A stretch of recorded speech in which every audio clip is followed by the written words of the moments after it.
bagian dari manajemen keuangan. Secara umum, modal kerja memiliki arti sebagai kelebihan aktiva lancar pada kewajiban hutang jangka pendek. Kelebihan tersebut merupakan modal kerja bersih. Pengertian modal kerja menurut para ahli. Yang pertama ada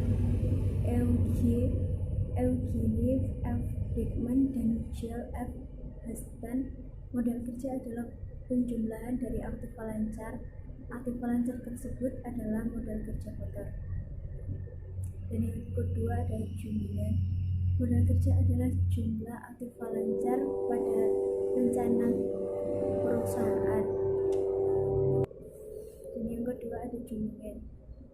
Modal kerja adalah jumlah aktiva lancar pada neraca perusahaan. Konsep modal kerja bersih yaitu pengurangan antara aktiva lancar atau aset saat ini dengan pasifa lancar atau hutang jangka pendek.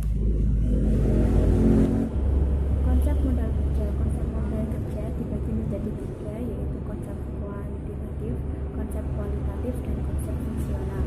Konsep kuantitatif menitik beratkan kepada kuantum yang diperlakukan untuk mencukupi kebutuhan perusahaan dalam membiayai operasinya yang bersifat rutin atau menunjukkan jumlah dana yang tersedia untuk tujuan operasi jangka pendek. Dan yang kedua, konsep kualitatif. Konsep ini menitik beratkan pada kualitas modal kerja. Dalam konsep ini, pengertian modal kerja adalah kelebihan aktiva lancar terhadap hutang jangka pendek. Dan yang ketiga ada konsep fungsional. Konsep ini menitik beratkan fungsi dari dana yang dimiliki dalam jangka penghasilan pendapatan laba dari perusahaan. Modal kerja menurut Munawir dibagi menjadi 2, yaitu yang pertama bagian yang tetap atau bagian yang permanen, yaitu jumlah minimum yang harus tersedia agar perusahaan dapat berjalan lancar tanpa kesulitan keuangan. Yang kedua, jumlah modal kerja yang variabel yang jumlahnya tergantung pada aktivitas musiman dan kebutuhan-kebutuhan di luar aktivitas biasa. Manfaat modal kerja. Modal kerja mampu membiayai pengeluaran atau operasi perusahaan sehari-hari. Dengan modal kerja yang cukup akan membuat perusahaan beroperasi secara ekonomis dan efisien serta tidak mengalami kesulitan keuangan. Sedangkan manfaat modal kerja menurut Munawir dibagi menjadi 5. Yang pertama yaitu melindungi perusahaan terhadap krisis modal kerja karena turunnya nilai dari aktiva lancar.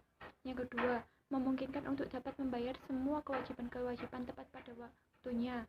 Yang ketiga, memungkinkan untuk memiliki persediaan dalam jumlah yang cukup untuk melayani para konsumen. Yang keempat, memungkinkan bagi perusahaan untuk memberikan syarat kredit yang lebih menguntungkan kepada para langganan. Yang kelima, memungkinkan bagi perusahaan untuk beroperasi dengan lebih efisien karena tidak ada kesulitan untuk memperoleh barang ataupun jasa yang dibutuhkan. Di sini saya akan menjelaskan itu penggunaan modal kerja. Dapat dilihat pada slide di kanan saya. Penggunaan modal kerja yang pertama, pengeluaran untuk gaji, upah, biaya operasi perusahaan lainnya. Yang kedua, pengeluaran untuk membeli bahan baku atau barang dagangan. Yang ketiga, untuk menutupi kerugian akibat penjualan surat berharga. Yang keempat, pembentukan dana. Dan yang terakhir, pembelian aktiva tetap seperti tanah, bangunan, kendaraan, dan mesin. Selanjutnya yaitu tujuan manajemen modal kerja menurut Kashmir, yaitu yang pertama, guna memenuhi kebutuhan profitabilitas perusahaan.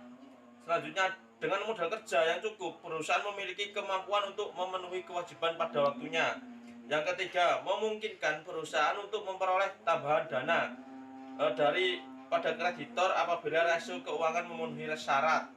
Yang keempat, guna memaksimalkan penggunaan aktiva lancar guna meningkatkan penjualan dan laba. Yang terakhir yaitu melindungi diri apabila terjadi krisis modal kerja akibat turunnya nilai aktiva lancar.